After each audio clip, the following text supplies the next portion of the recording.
this is about the counters in MapReduce. So when you write a application in MapReduce, what happens is your entire application is called a job. That's the application that you're writing is called a job. And in between, if you have seen the entire flow, there are MapReduce tasks, mapper and reducer tasks.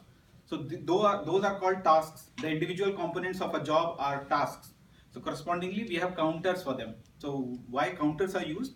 Counters are used to know more information about input output that is happening, which is in general transparent to you. You put the job and you get the output. But what happened in between? For example, if you need to do a debugging. So examples of counters are, for example, for task counters are like number of RAM that is taken by a particular mapper task, or which file was written by this particular mapper task.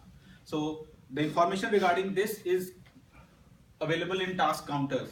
For job counters are like an aggregation of task counters. So if you want to know at the aggregated level how many files were written, how many chunks were there, how many mapper tasks were there, how many reducer tasks were there, at the job level, the high level view. So that is a job counter. Task counter is for the individual pieces of that job.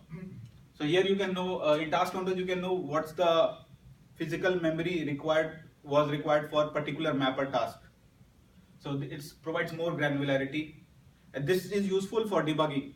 You put a job and you get an output. In between something goes wrong. How do you debug?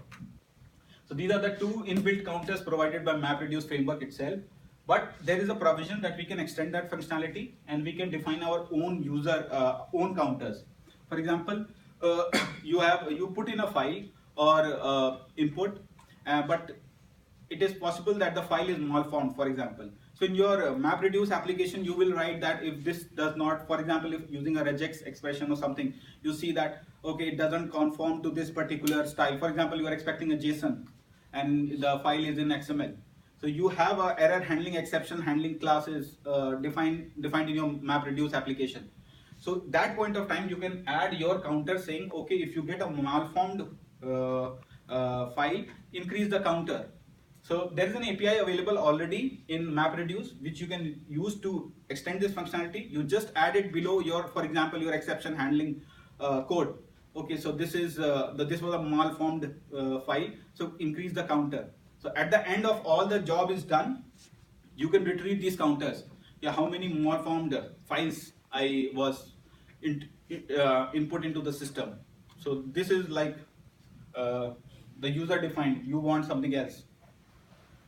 So and retrieving most of the counters are available only when the job is done. Retrieving counters is one class of counters where you can know the information dynamically in the sense runtime.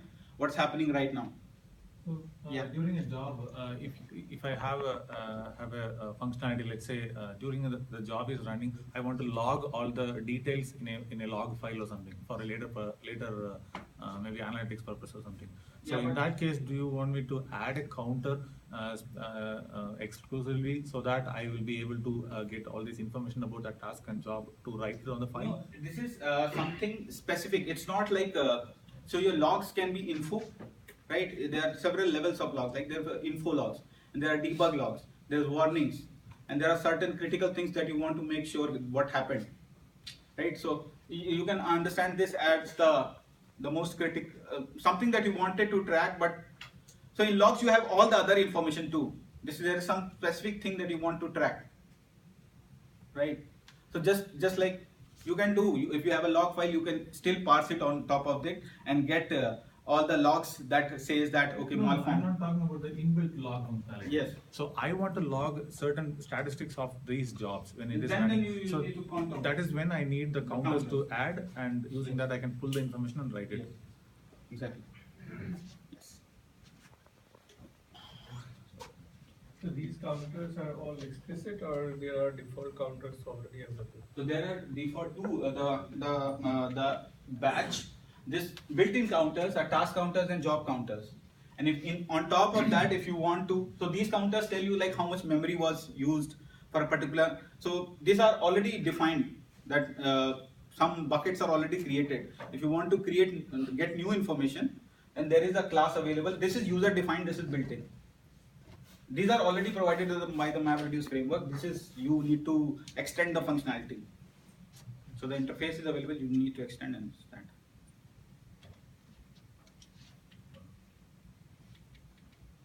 So the another functionality we have is of sorting. Sorting is very fundamental to, yeah. Could you tell me more about user-defined counters? Okay, so user-defined counters is are like, you have Java APIs already available.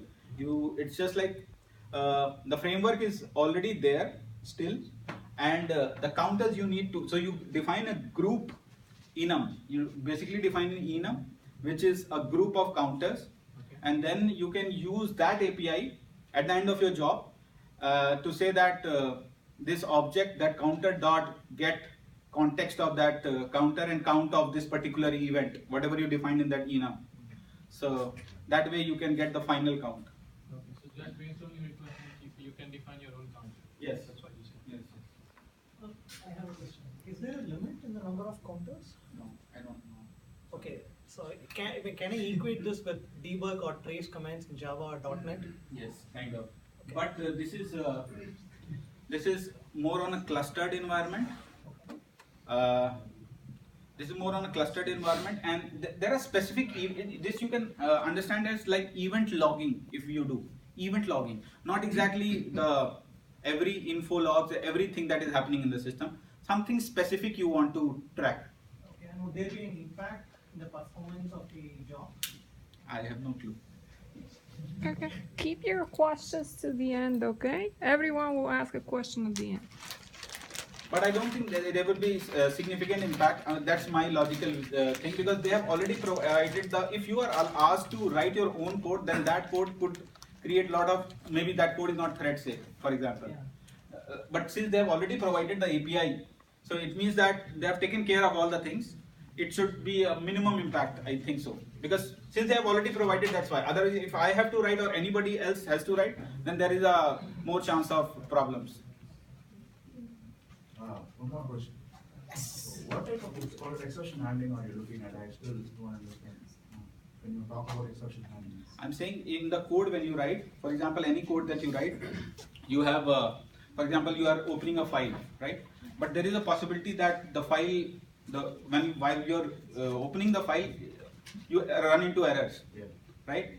So if that is an event that is of interest to you, so you can use this Java APIs to add a counter, and whenever this thing in your code, there will be some place where you will be taking care of this if this is the FD is not there, right? So then at that point of time, you increment this counter, whatever you have kept, and at the end of job, you can see what was the count of the whatever the event that you were looking for.